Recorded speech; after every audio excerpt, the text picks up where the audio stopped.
Welcome to First Star Let's Chat, an athletic therapy podcast. I'm your host, James Gardner, certified athletic therapist, certified strength and conditioning specialist, yoga instructor, human being. This platform, for the pros, by the pros, anybody in the performance space, and beyond. Welcome here to share in the stories of professionals, experiences, journeys, learning along the way. It's a platform to connect, to network, and to be a part of a community that cares, with conversations that matter, experiences that resonate, and generate ideas, thought-provoking, organic dialogue, passionate pros. Brought to you as always by First Star Therapy, Mobility Tape, Epic, and Benchmark Athletics. In association with the Canadian Athletic Therapists Association. It's First Star Let's Chat, an athletic therapy podcast. Thanks for being here. Thank you for being a part of it.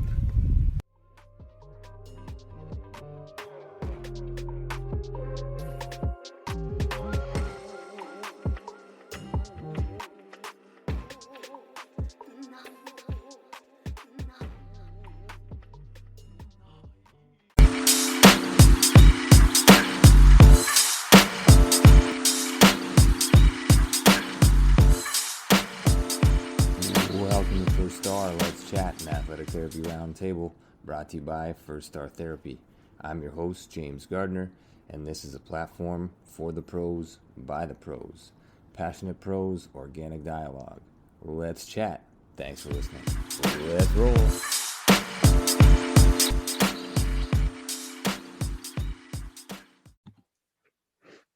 Away we go. Welcome to First Star Let's Chat, an athletic therapy roundtable brought to you by First Star Therapy and our primary sponsor, Mobility Tape, the only heat-activated kinesiology tape on the market, Canadian-owned natural healthcare product, a no-brainer for every therapist and practitioner out there.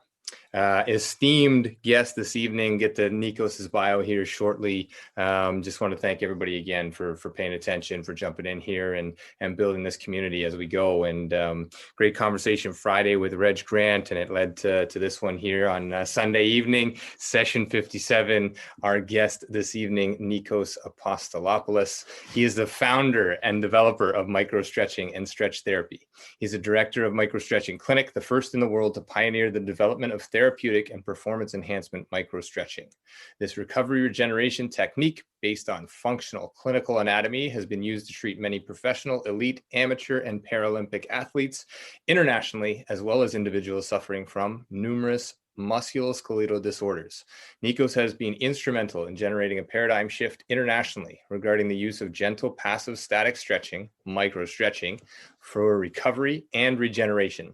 Since receiving his PhD from the University of Wolverhampton, Nikos has continued his practice here in Canada and is currently an adjunct professor in the Faculty of Kinesiology and Physical Education at the University of Toronto. In 2018, he completed a manuscript for Springer Nature, Stretch Intensity and the Inflammatory Response, a Paradigm Shift. We'll definitely get into that one as we come along. That's been published based on his own groundbreaking research, specifically referring to the magnitude of stretching intensity and how it influences the response of musculoskeletal and connective tissue. His scope of scholarly work is not just limited to the sciences. He has written a philosophical paper loosely based on Nietzsche's Übermensch, Selling the Dream, the darker side of the Superman athlete, which is currently published. Nikos Apostolopoulos is a member of both the International Association for the Study of Pain and the International Society for Exercise and Immunology. He serves as Chief Science Officer for several biotechnology companies focused on psychedelic research and endocannabinoids focused on inflammation and the body. Nikos has lectured and worked internationally as a consultant and therapist to various sports organizations, federations, as well as being an editor and invited reviewer for numerous scholarly journals. To say that we're an esteemed company is an understatement. Nikos, welcome, man. I'll let you say hello and let's follow your path. Oh, hello, James, and hello, everybody out there. Thanks again for having me come, and I'm very honored to be able to be part of this family, this tribe, and it's what can I say? I'm always at a loss for words when I'm trying to think of how I would say things, but let's just say that I'm very honored right now.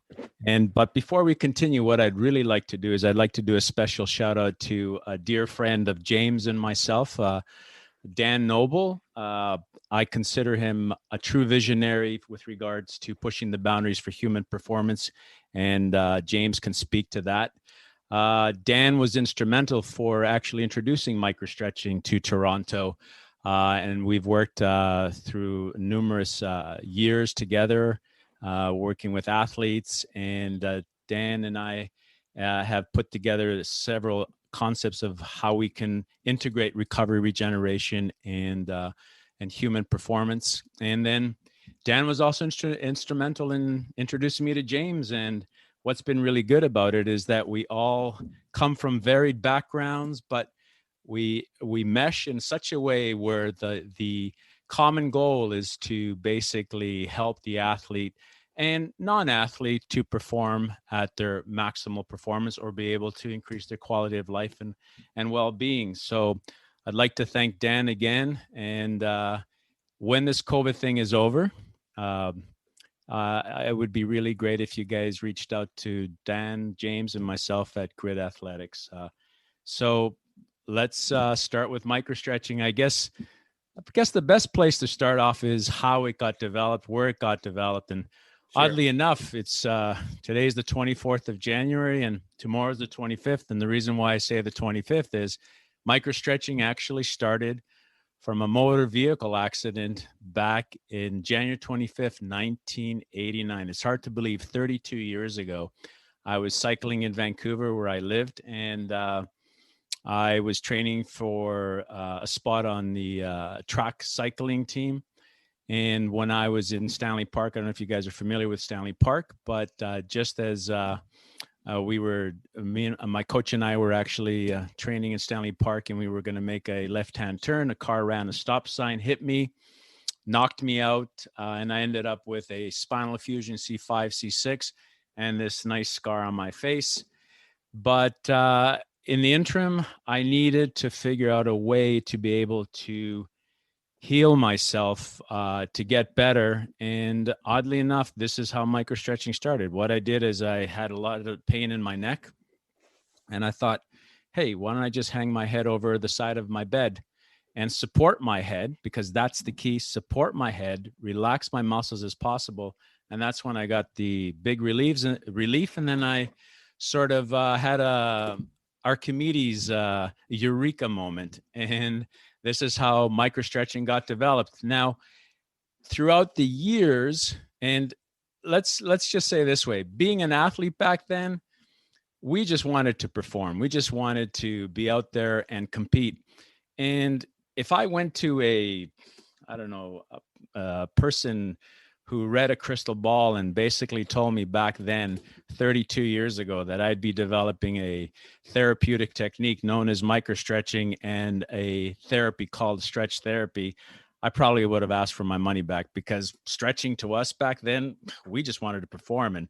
And this is the bad rap that stretching continues to get, unfortunately, is that it's not a glorious sort of activity, but through all my research and stuff like this, I have realized that it is probably the main activity that will help us maintain our mobility in our body, especially as we age. So now, back in the 1990s, the real big push with regards to stretching from personal training to athletes was PNF, and proprioceptive neuromuscular facilitation. And when I was watching how people were being stretched, those 6 to 10 seconds of isometric contraction, I was seeing a lot of grimacing. I was seeing a lot of people shouting through or with pain. Yeah. And I thought to myself, there's something wrong here. There's something fundamentally wrong here with regards to taking the body and introducing pain.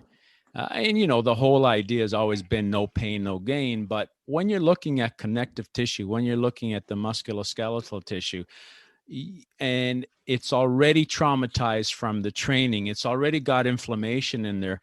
The last thing you want to do is introduce more inflammation. And that was basically the whole concept behind being very gentle. And this is what microstretching is. It's a very gentle technique, passive stretching technique, active as well, because we teach people how to stretch properly on their own.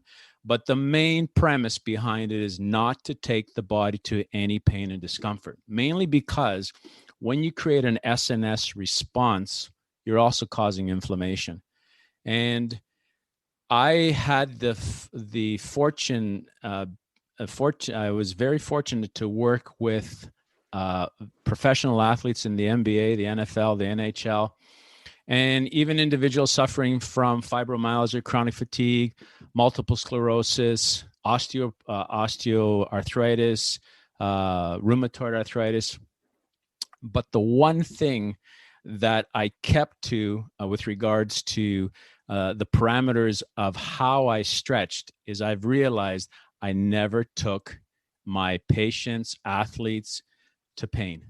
I never wanted to create an SNS response, because by creating or engaging the sympathetic nervous system, we were sort of developing the whole idea of fight, flight, or fright. And the whole premise behind that is to prime the body for action. Well, when we're trying to help the tissues heal, we know that we have to activate the parasympathetic nervous system.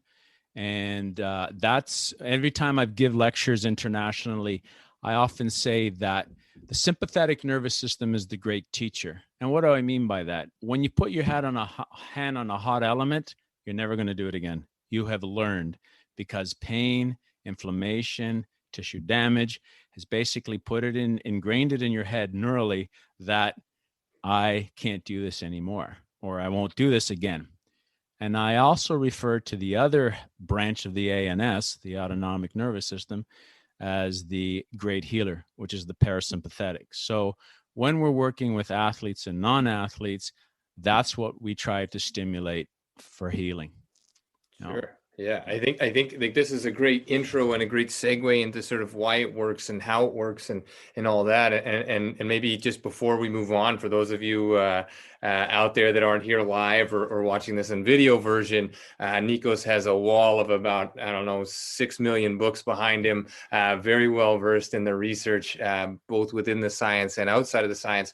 And this is one area where, coming back to where you started discussing sort of our overlap with Dan Noble at Grit, and us aligning, I think going back to the very first conversation we had, and then all the conversations we had ever since, this is where we align. We align very much. Like the technique or the certificate or the this or the that you have is all fine and well, if you understand the output, or the why and the output, and ultimately the human, right? Like the human in front of you. And so when we talk about the value of a technique, it's the technique, but it's also the manner in which it's applied, right? And the dosage in which it's applied, and the hands-on piece of the puzzle, right? And so in the COVID, I just want to speak to that a little bit, because there's a lot of stuff coming out, and I know you're a big research guy as well, so there's a lot of stuff coming out saying online is just as good as in person, online is just as good as, or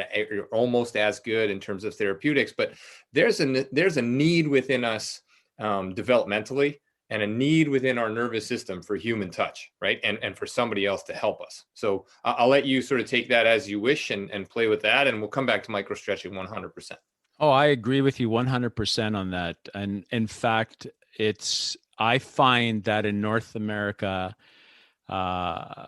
people are touch deprived. They need to have that human interaction, that human contact, but they don't. And this is something that speaks to, I guess, this whole idea of privatization, or being your own island. And I don't know what to say, James. I found that when you actually work with a person hands-on, you are exchanging energies, which is what we've talked about before.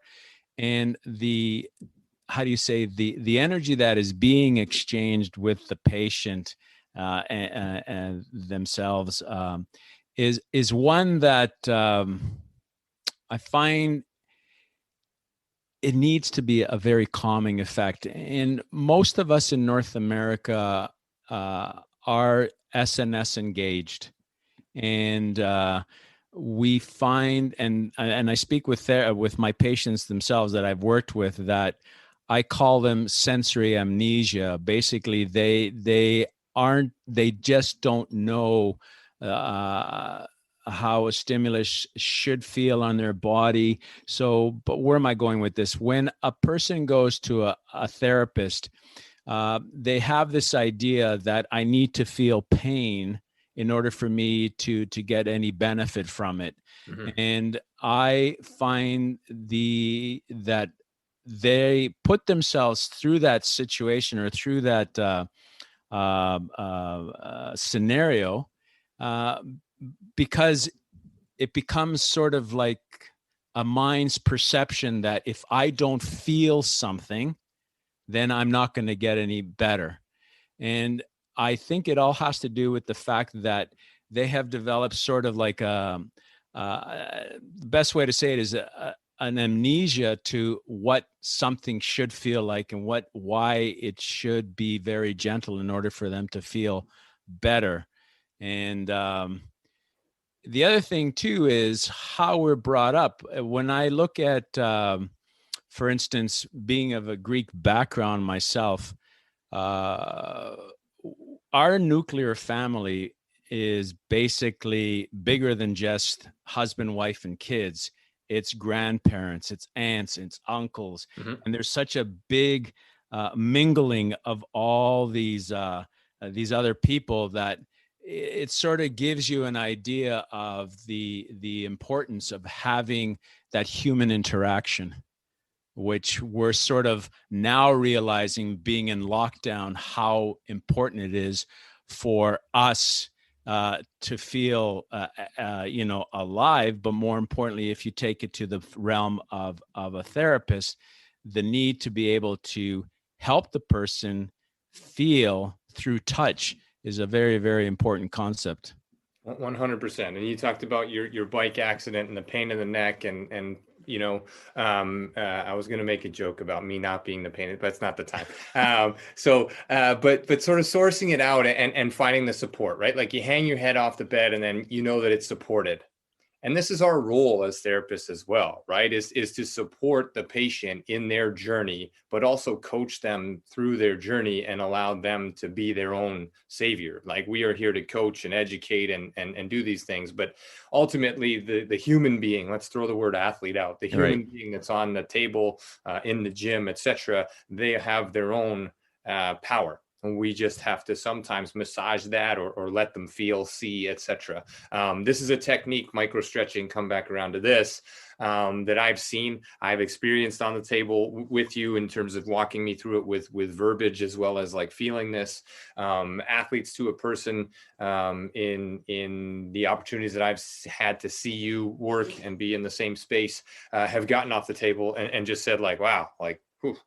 And everyone's like, well, what did he do? He's like, well, he didn't really do much, but like, I mean, I didn't feel much, but he did a lot, and now I feel like I'm walking on clouds, or like that pain's gone or whatever. And so, tapping into the parasympathetics is, again, in lockdown, this move to sort of introspection.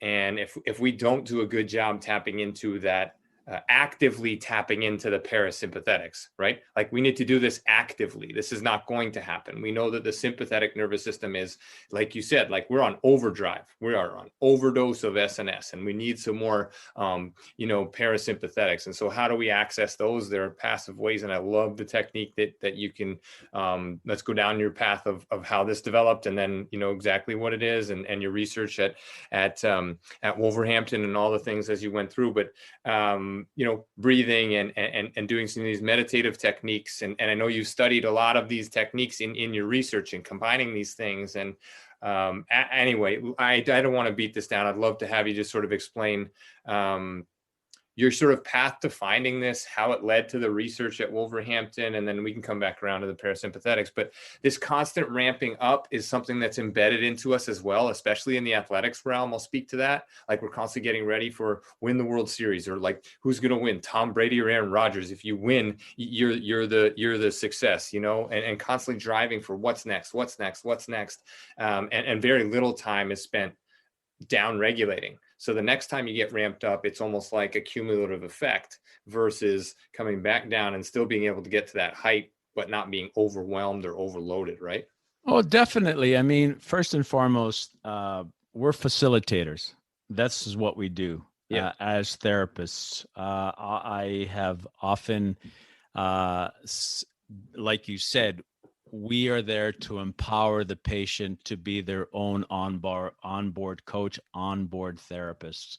You know, they are the true healer. We're trying to help stimulate their thought process first and foremost, and then their physical body, which is one thing. So we got to throw out Descartes' idea of I think, therefore I am, because now we're looking at it from a holistic point of view, which is, there's a really good book that I actually recommended James get. It's called The Embodied Mind, which I would recommend if you have time to read, which basically talks about, it's the physical experience that is very, very important for cognition. Let's give you a classic example of, we see this object that has 4 legs on it, a platform on top, maybe a platform in the back. And until we get to experience this thing that we're sitting on and calling it a chair, our mind has no concept of it until our body is what actually facilitates the idea of it to think. So you take that concept of the body being the space of cognition, the body being the developer of the mind, which is very, very important. And then again, take it to the patient themselves. When they get to know their body and how their body responds to stress or no stress, which is one of the most important things to tend, because the whole idea behind the premise behind microstretching is looking at tension caused through external forces. So when these people are able to sense what a tense body is, or a muscle, because if you let me just sort of segue a bit to a guy named Alan Watts. Alan Watts was a Jesuit priest who basically has been instrumental for introducing Western hemisphere to meditation, to Zen meditation, to Buddhist thought. And he often said, what is, or what defines the ego? And he said, we can't think about the ego, but when we actually look at our body and the tension we have in our body, that's going to give us a perception of whom we might be or whom we are. So again, the whole concept of therapy is looking at tapping into the body itself, the body's mind, in order to help the person get or feel better. The person that actually has done a lot of research with regards to the relaxation response was a guy by the name of Herbert Benson out at Harvard University, who basically has been the pioneer of bringing meditation into the fourfold with regards to helping us sort of diminish or disengage the sympathetic nervous system and help us engage the parasympathetic nervous system. Now, all that thought with regards to pain, trauma, sympathetic nervous system response, and inflammation is what led me to do my research at Wolverhampton University, which my research and my dissertation led to the book called Stretch Intensity and the Inflammatory Response. And it's about information that we're getting or garnering from our bodies, and the biggest one is inflammation. Now, what I found through my research is that if I actually stretch a person as a therapist to the point of pain and discomfort, it causes inflammation or an inflammatory response. My studies were the first to look at stretching, human subjects, and inflammatory biomarkers, specifically pro-inflammatory cytokines, interleukin-1, interleukin-6, and tumor necrosis factor alpha. And what we showed, which we've known intuitively, is that when a person stretches to the point of pain and discomfort, so on a numerical rating scale, if 0 is no pain and 10 is I've saw God, excruciating pain, most people, again, it goes back to what we said earlier on, James, that people have to feel. They need to feel some discomfort or pain. Otherwise, they're not benefiting from therapy, or they're not benefiting from stretching. And what we showed is that these participants were stretched around an 8, a 7 or 8 on that scale, and which was mild pain, some discomfort. And we showed conclusively that we were causing that stretching was causing inflammation, and not only inflammation locally, which is what was measured by the pro-inflammatory cytokines IL-1 beta and IL-6 and tumor necrosis factor alpha. But once you release IL-6 into the body, then it becomes a global response, which is picked up in the liver, which then releases what we call our high sensitivity C-reactive protein, which then says that now the inflammation has become global. So based on that study and the knowledge we garnered from that study, the idea then sort of gave more credence to the fact that we do not want to stretch our patients to the point of pain and discomfort. If they already have an inflammation in their body, just think about this for a moment. A person comes to you, they have a chronic pain.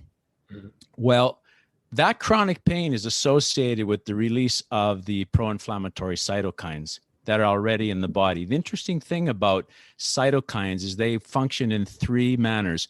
They can function from an autocrine, which basically means that you can stimulate them so they re-release themselves.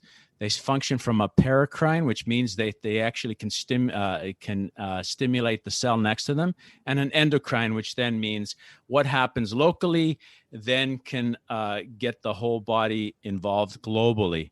So if there's already inflammation in the body, it behooves me as to why I want to now introduce pain, discomfort, which in itself, the SNS in itself has been associated with inflammation and an inflammatory response. So why do I want to introduce more inflammation? Now, there's 2 schools of thought out there. I know there's one school of thought that says, well, inflammation is good because when there's inflammation in the body, it sends a signal to the whole body through the vascular bed that we've got to remove these dead cells. So that way we can lay down new tissue. Okay. Right. That's from an acute point of view. But if there's chronic pain already in the system, you're only going to introduce more inflammation. Now, there's another thing. I try not to get too scientific, but there's another thing called transforming growth factor beta 1. These ones are released at the site of injury, and they're the ones that are going to lay down the new scar tissue or the new tissue, the collagen 3, which then becomes collagen 1, and it's through the myofibroblasts. If you actually have chronic pain that perpetuates and you're causing more inflammation in the body, you're actually laying down more scar tissue. And that's counterproductive to what we wanted. Now, here's another thing with regards to why it's very, very important that you need to work from a gentle point of view with regards to stretching if you're working as a therapist with regards to using technique, because solely what I do from people that have, like I said earlier on, fibromyalgia, chronic fatigue, or people with carpal tunnel syndrome, or people with neck issues, is I use this gentle technique mainly because, first and foremost, I'm also trying to relax the neural system.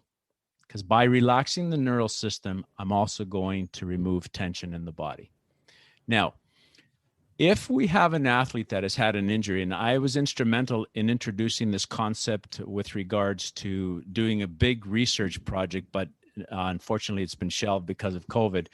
We looked at having University of Toronto, Simon Fraser University, University of British Columbia, and York University getting involved with a return to play study where we wanted to look at athletes that have had ruptures, let's say like an Achilles tendon rupture, or more specifically, were the myotendon junction where there's been a rupture at that area, where 90% of all injuries happen at the myotendon junction in the muscle side itself.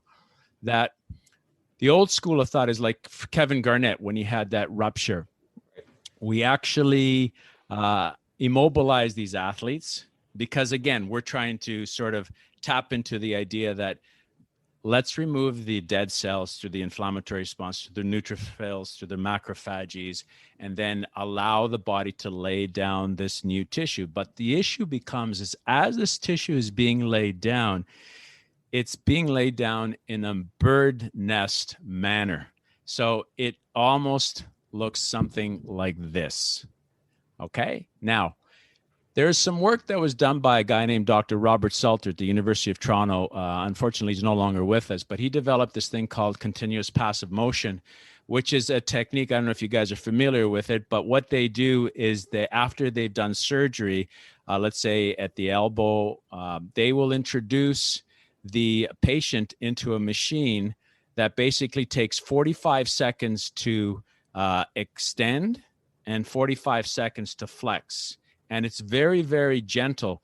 But the whole idea behind, and this is immediately post-surgery, right, is what they want to do is lay down the myofibroblasts. It's interesting because it's the myofibroblasts, so these the little cells that are basically, if you actually have a look at seeing the development of scar tissue, when you've got a strained muscle where you've got some tear in the muscle side of the myotendon junction area, it's very clear. And within about 24 to 48 hours, you have all the neutrophils coming in there.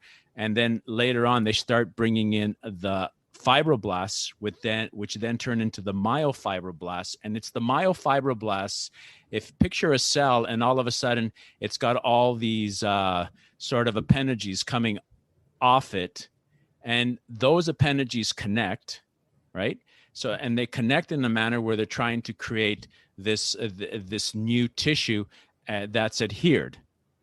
Now, what I believe intuitively, and unfortunately we haven't been able to study this, but Robert Salter's work has shown is that if post-surgery you start introducing a gentle form of stress, not to the point of pain, obviously, but out of a scale of 0 to 10, let's say it's around a 1 or a 2.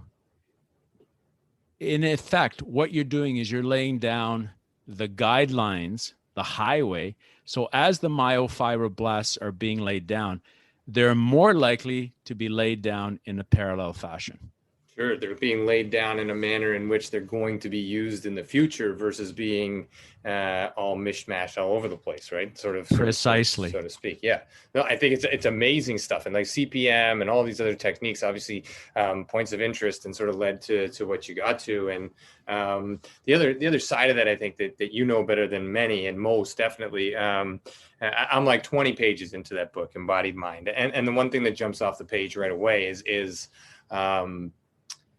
you know, we're so fascinated by the external environment, the stimulus that we put outside of ourselves to generate change, right? But it's very difficult to identify the fact that this is essentially millions of other, well, I mean, let's not say millions, but a bunch of other systems working together, actively living within us that have to respond every second, right? Like this is happening passively, essentially. We don't have to, it's subconscious. We don't have to do anything about that, but we're so worried about the external. How much weight am I pushing? How do I do this? How do I do that? Which holds value as well. But I think, your technique obviously aligns very much with the CPM and the gentle movement and laying down of all these of the fibers that need to do what they need to do. But it also taps into the fact that like the body is going to continue to do what the body does, regardless of the external stimuli that we associate with performance or performance enhancement, right? So Precisely. yeah. Because the body itself knows where the direction it has to go. See, the other thing is, if we look at now, because my whole view has been a philosophical view as to looking at how the body responds to external force. And you got to realize, and internal force, the force that we generate within our body, within ourselves. The thing is, the whole concept of the body, if you really look at it, is the body is trying to prevent equilibrium. What do I mean by that? We go to the second law of thermodynamics. Look at the first law that says that energy can neither be created nor destroyed. Okay. Now, the second law says that the body or a system seeks equilibrium. And let me give you a classic example. You have coffee and you take a sugar cube and you drop it in coffee, and then you stir it. What happens to the sugar is it dissipates. And now the sugar has become part of the coffee. And if we were to now dehydrate or remove the coffee, we will not get that sugar cube again back, because now the system is in equilibrium. And the whole idea of entropy, our bodies have been designed to try to prevent us from going to equilibrium. And the ultimate equilibrium is death, because when we die, then the body dissipates and it becomes chaos. So our bodies have developed these systems where they take the energy from food to develop the proteins, to help develop the muscles, to give us the energy, because it's trying to prevent us from getting to the second law of thermodynamics, which is very, very important. So when you're looking at the relationship of the body to the environment, you're looking at a concept known as mechanotransduction, which basically was a term coined by Dr. Donald Ingber at the University of Harvard, where he says you've got an external mechanical force, which then basically causes a biochemical response to that external mechanical force in order to produce the response counter to the physical environment. So the whole idea of being looking at energies and how the energies relate to the external environment and the hierarchy behind it is very, very important, because when we look at the concept of reductionism, which is where a lot of us look at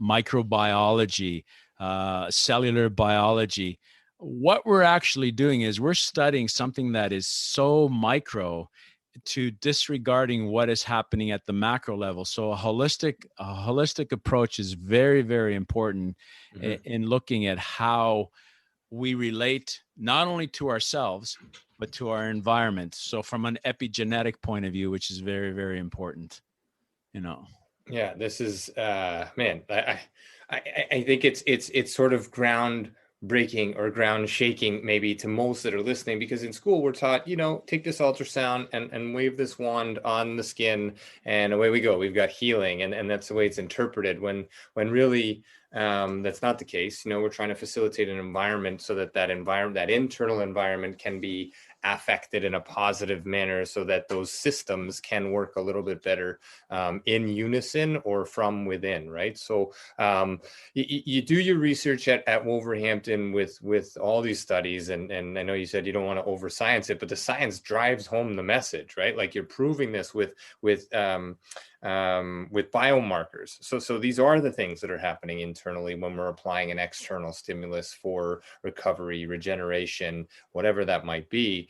You finish the study, you bring it back, you're using their passive technique, and we're bombarded in this day and age by this certificate or this movement, or this is what's sexy right now, or this looks good with your shirt off, or all these other things. So these other things are plays on sort of like our psyche and that ego component, I think, maybe more than anything else, when we have proof in the microstretching pudding. So how do you get that message to athletes? We're working in sort of an athletic space here. So like, what message do you deliver? Is it about getting your hands on and showing them? I mean, or what language do you use to sort of deliver this on an athletics front? I don't want to say to combat all those other things, but to get your message, which is sound, through to people. Well, I think more importantly, it's not just the athletes, like you said earlier on, it's the human body. Right. So what I did throughout my years of developing the technique of microstretching and stretch therapy, and which started in Vancouver back in the early 90s, is I basically, and we've talked about this a lot, James, it's empowering the person. And how do you empower a person? By giving them knowledge, educating them. So right now, as you well know, James, I'm actually getting to the point where I'm going to start teaching therapists the microstretching technique. Right. And I've got a young man who just recently graduated from athletic therapy in the US. So he's BOC certified, Mike Chimello. And I brought him on board because from a number of reasons. One is his whole, he's just finished school, which is very important. So he's very, very fresh in his mind as to what he was taught.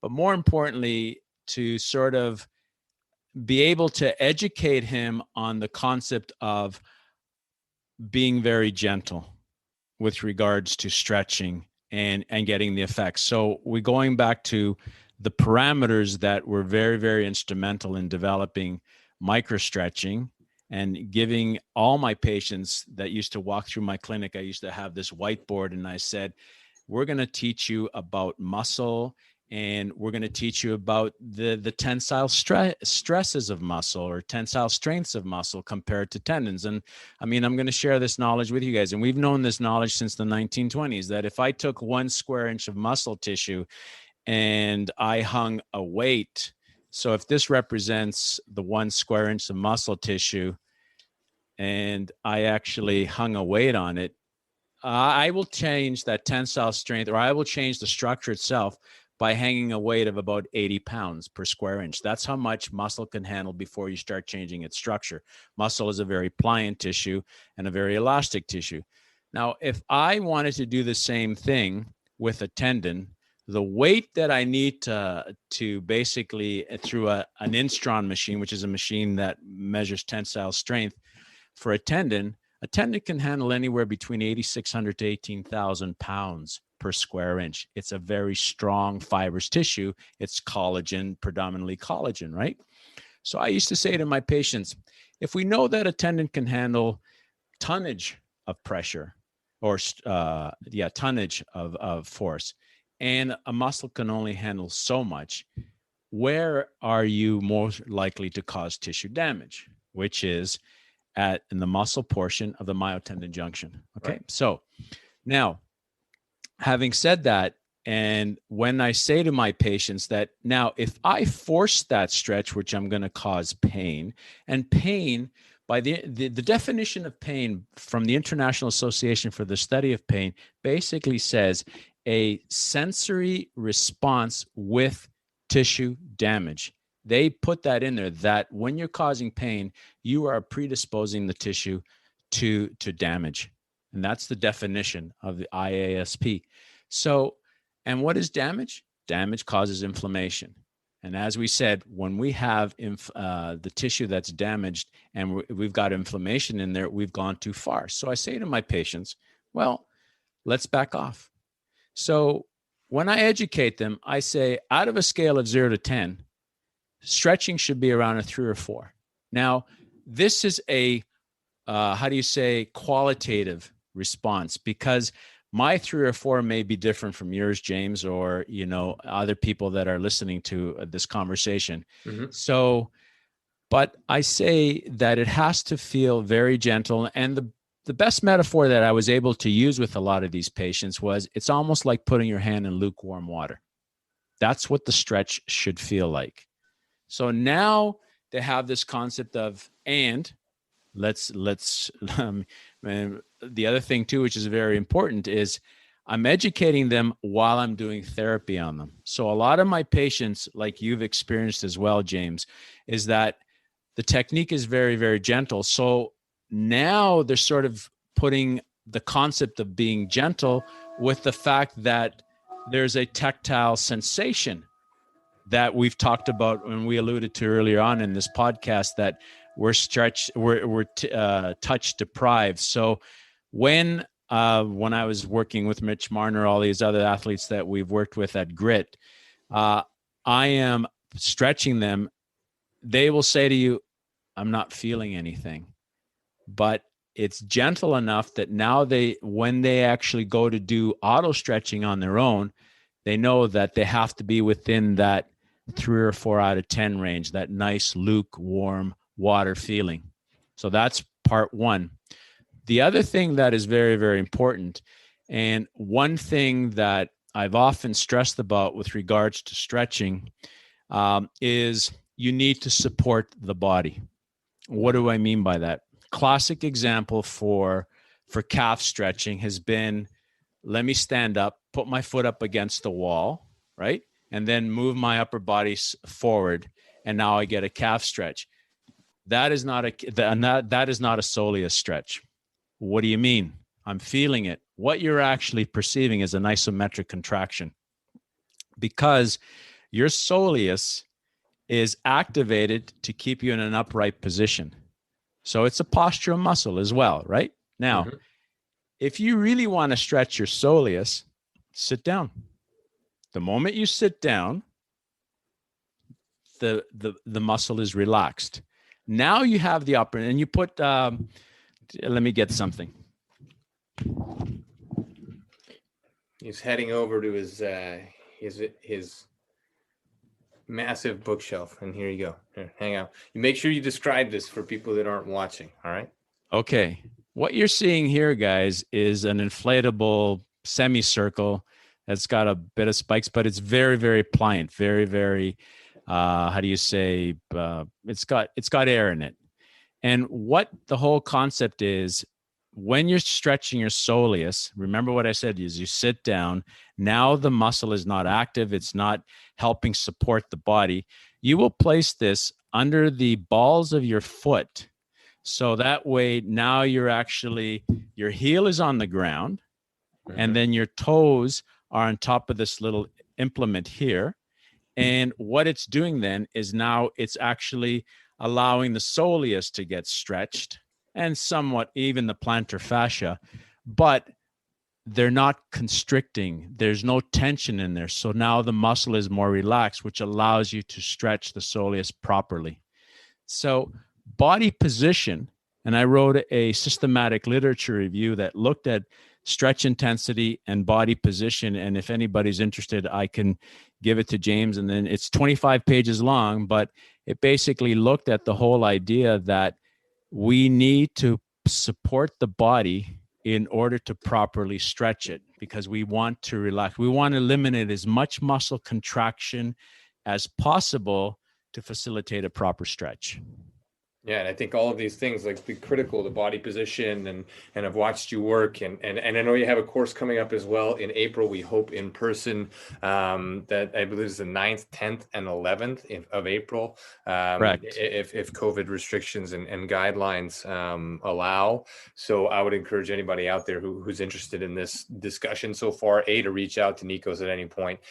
You can do that through myself or through his channels at any point. But again, April 9, 10, and 11, and in person. And I know you're moving a little bit to online as well, but the body position becomes so dynamic to be the facilitator of that energy exchange that you've talked about, and how that energy flows from you to the tissue to those inner workings of the systems that are being affected by your energy and the move and the technique and the gentle stretching.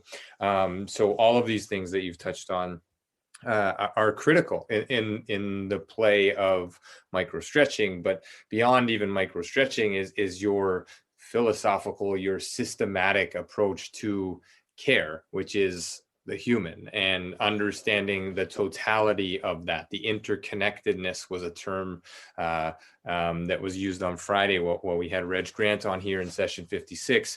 Some terms that came up, tensegrity and synergy and interconnectedness. And regardless of what the topics were that we were talking about at the time, those are terms now that mean so much more to me than certificate A, technique B, and all these other things, because as we approach, we can take the blinders off and see sort of how this ripple effect. And then I think the ripple effect is a good visual, because where I touch is not necessarily where the change is taking place. And so there is this intersection of all of these things, and the interconnectedness of the systems within the body at play as well, right? You're playing into my heartstrings, which is the whole idea of frequency. This is it. This is the key, guys. Vibrational energy is the key, which basically started with Pythagoras almost 2,500 years ago in Croton. Had to be a Greek guy. Oh, it had to be a Greek guy. Actually, he learned from the Egyptians, who learned from the Phoenicians, the Babylonians. The whole idea, even at the cellular level, and actually not even at the whole macrocosm and microcosm, is based on vibrations, frequencies. Your cells, a healthy cell will vibrate at, I can't remember the frequencies of it, that as opposed to an unhealthy cell or a damaged cell, it's probably vibrating at a higher frequency. That is the premise of what energy is. And even from a quantum point of view, the whole idea in quantum physics, they look at the particle and the wave. When we don't look at the particle and observe it, because it's based on the observer observing the particle, observing the molecule. When we don't look at it, it has a wave-like pattern. As soon as we look at it, it becomes a particle. And it's our energies of observation, of looking at that particle, that basically imbue the idea of its relationship to us. So when we're doing therapy, we are basically transferring our energies, our vibrational energies, to the person themselves, which will go down to the cellular level. And this is the unique thing about that whole concept of mechanotransduction that Donald Ingber was talking about, that mechanical force actually can cause a genetic change at the cellular level. Amazing. It's amazing that you've been able to wrap your head around all of this, first of all. And then second to that, like these things have been studied and these things are known, and yet we still go about our daily basis looking for the quick fix. You know what I mean? Well, and this is it.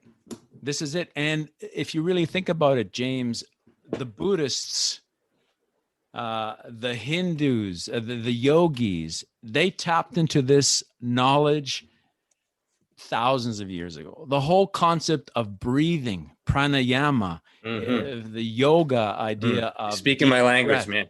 That's you.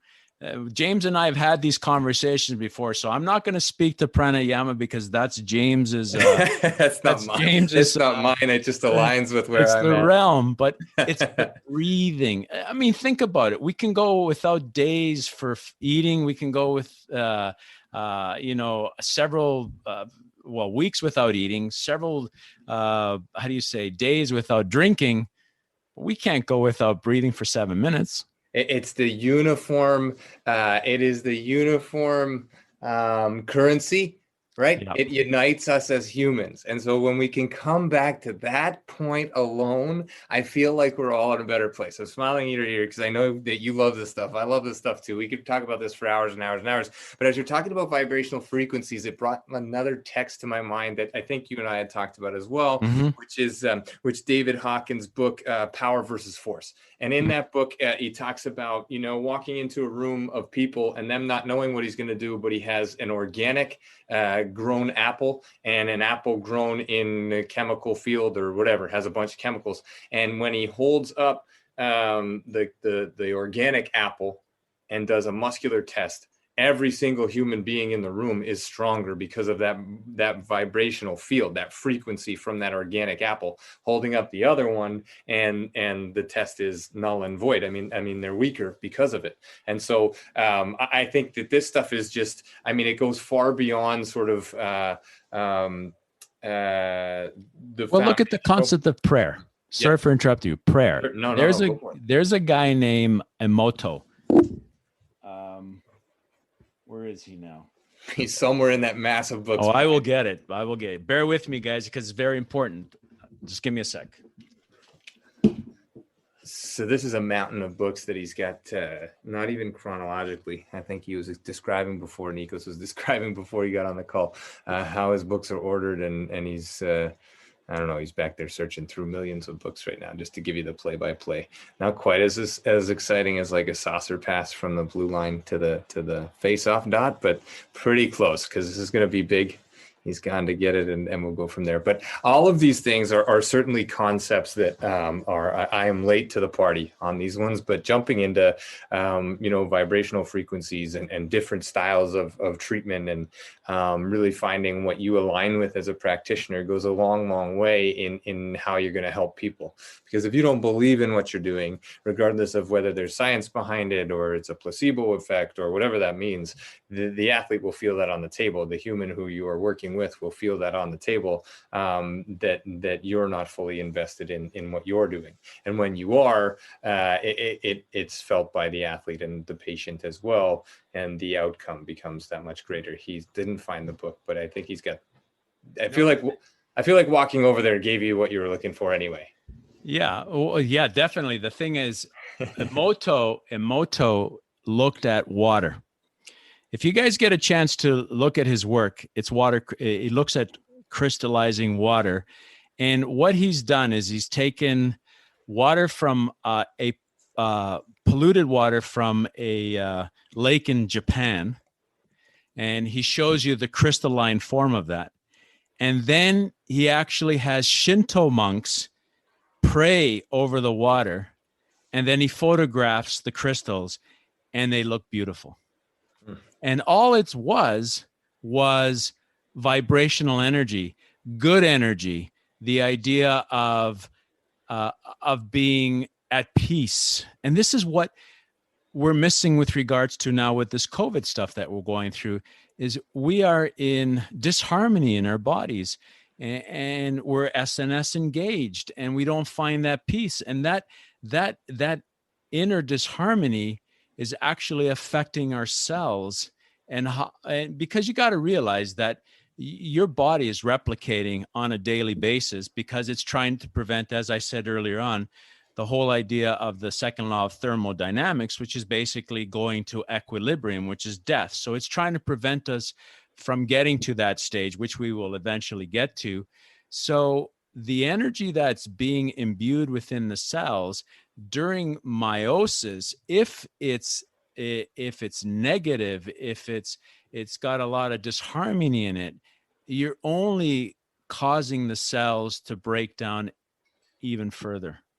So this whole idea, it's just mind-boggling. Emoto is his name, Japanese, and I came across his work about 12 years ago. And again, I will put together a list if you guys want about the knowledge that went into developing not just microstretching, but my philosophical outlook, which is somewhere in there.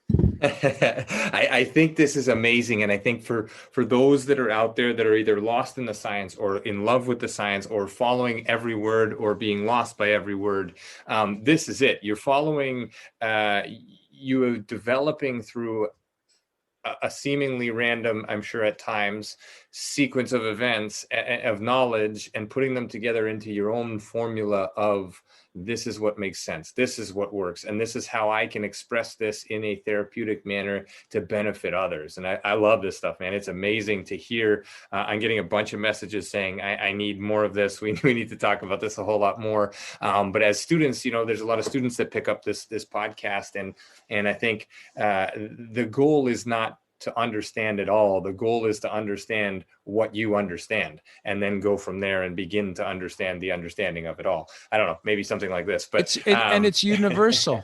Yeah. It's universal. I mean, if you go to the Akashic records, I mean, now we're really getting into the Akashic records. Laszlo's done a lot of work on that. Basically talks about the idea of where the Earth's cognition came from.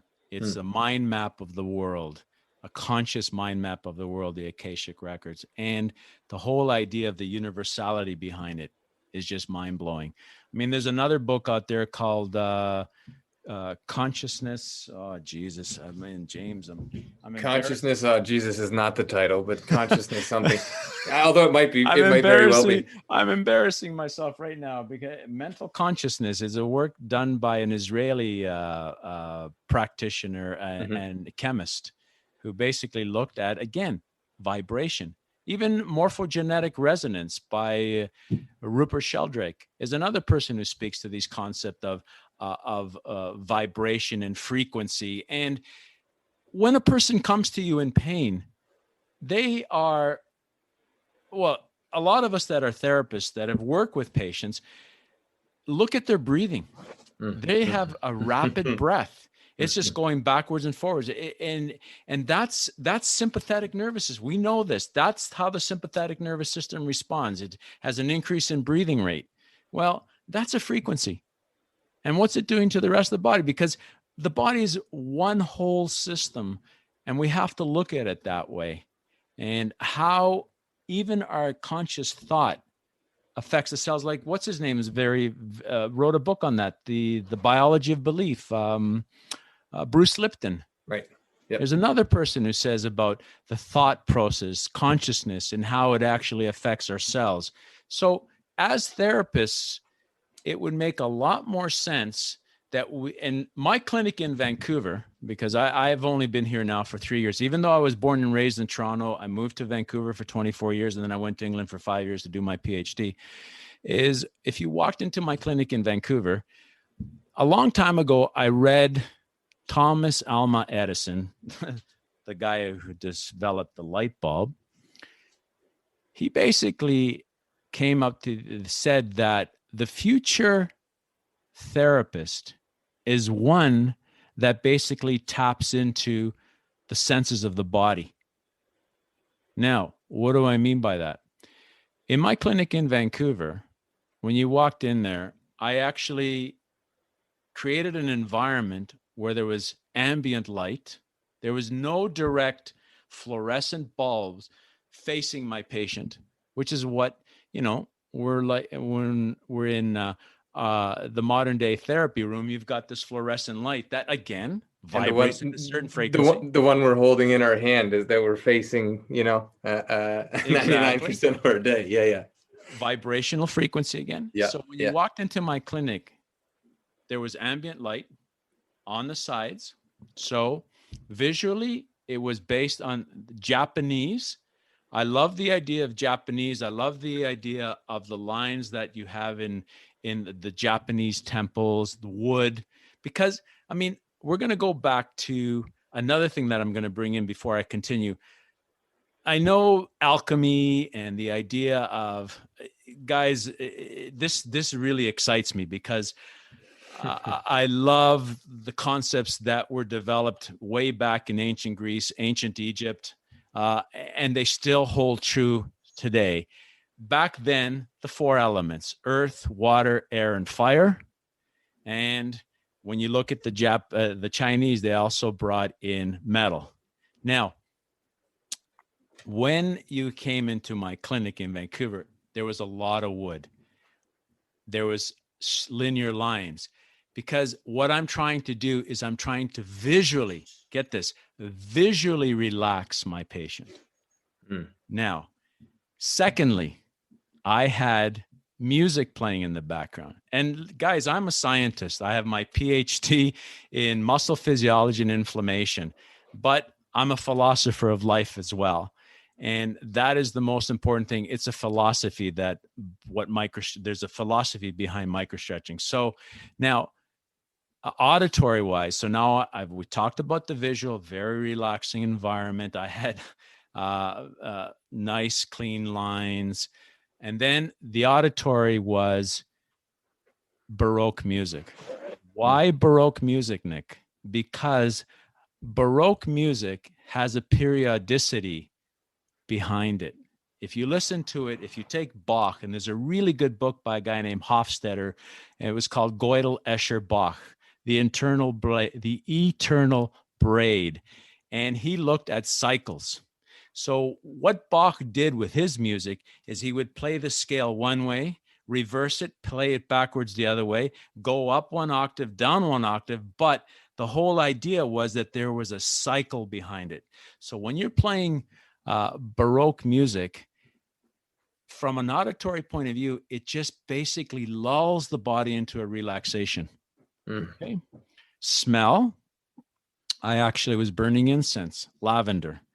And then touch was what I was providing. So I kid you not, when my patients walked through that door at the clinic in Vancouver, you can see all of a sudden they just basically relaxed, down-regulated. They knew that they were coming to a place where they're going to stimulate their healing. We're not healers, guys. We're facilitators. The title of healer to me is, I will never accept it. I'm a facilitator because I'm helping the real healer, which is that person's body. The body knows intuitively. It is beautiful, man. And in our world where maybe you can't build a temple, maybe you can't burn incense, maybe you can't have wood because it's not modern enough, whatever the case might be, the one thing that I would advise at this point in my career is the shift from what does your patient do when they come in? Give them the opportunity to put the external world down. Provide it as an opportunity. Leave the phone at the door, leave your bag at the door, leave your shit outside if you can, or bring it with you. But when you hit the table, you know what our warm-up's going to be? You know what our connection's going to be? It's not us, it's you. Connect to where you are, connect to who you are, connect to that common piece that is humanity, your breath. Right.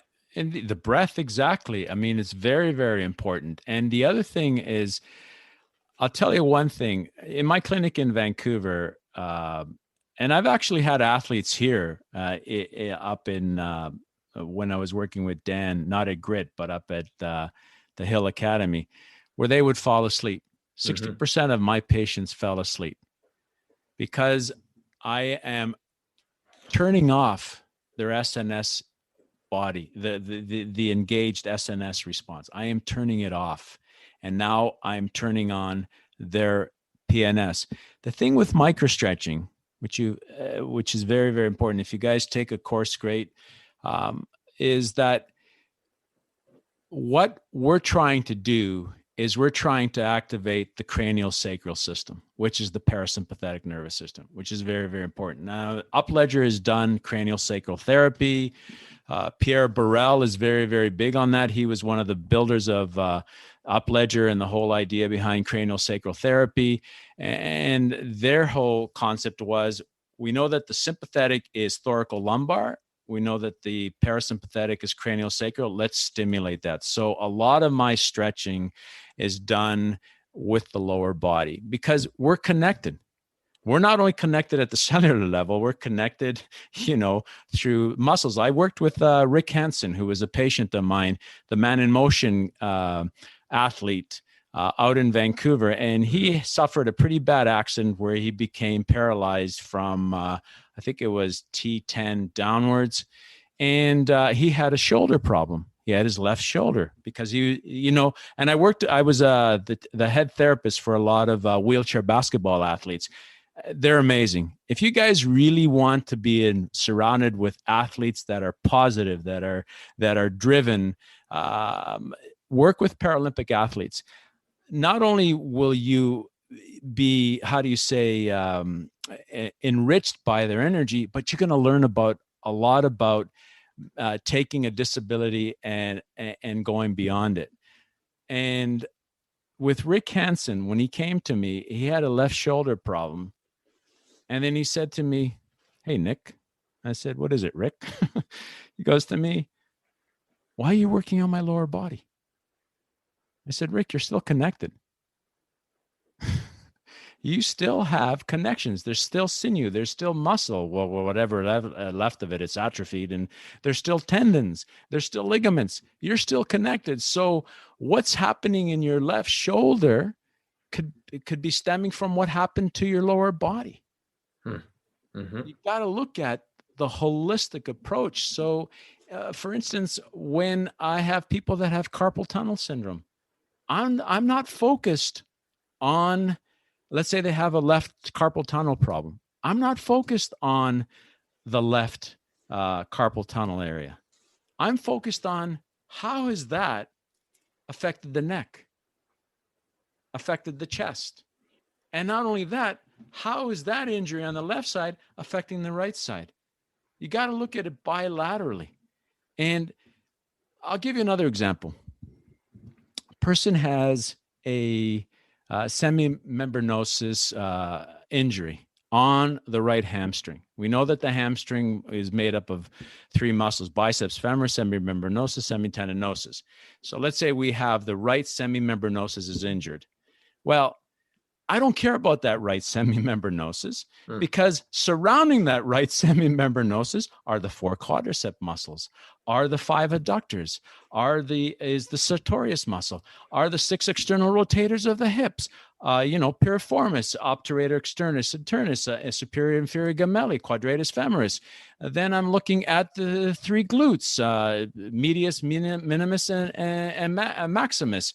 And then I'm looking at the TFL. So, and that's just the right side. So now 25 muscles are accommodating their pattern based on the semimembranosus. And then what about the other 26 on the other side? So James has seen me. I work bilaterally. So I'm not interested about the semimembranosus, but I'm interested as to how everything else has changed. So if I start working on the other muscles, I'm going to help with any compensational shifts. And chances are that that's how the semimembranosus is going to heal itself. It is amazing. And there's some different streams of thought. There's a lot of uniformity here in terms of some other ways of thinking, and anatomy is broken down so that we can understand it. Right? It's made to be two-dimensional on a piece of paper so that we can understand that is semimembranosus. The semimembranosus is not semimembranosus. Semimembranosus is just part of something bigger. And exactly. I think this is the analogy for the evening. We're all part of something bigger. It all starts with the breath. It's all central to the nervous system. And this is where we must start. This is where we must end. I don't want to end this, but we're getting over an hour and we can go on forever, man. I'm telling you, this piques my, and here's the last thing that we're going to leave you with, ending and beginning. Remember, life begins with an inhalation, and life ends with an exhalation.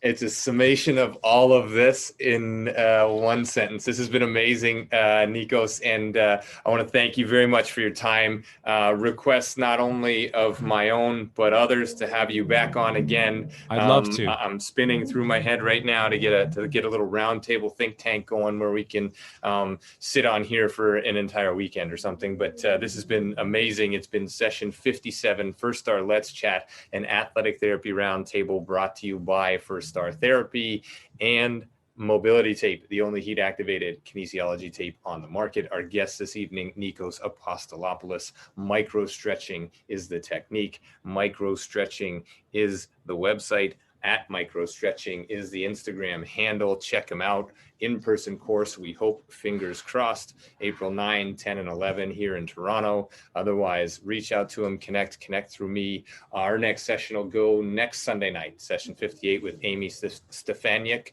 of the CSIO Rugby. She is an amazing therapist in her own right. Not to take away from this one. Nikos, thank you again, man. This has been great for everybody listening. Thank you. Appreciate it. Thank you very much for giving me an hour on a Sunday. And yes, definitely, let's get a roundtable going together because, therapy is bigger than just what we're doing.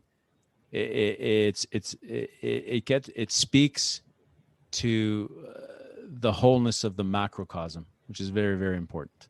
100%. So let's sign off here again. First Star Let's Chat and Athletic Therapy Roundtable, session 57. Nikos Apostolopoulos. Thank you so much. Wishing everybody a good night. Good night. Good night.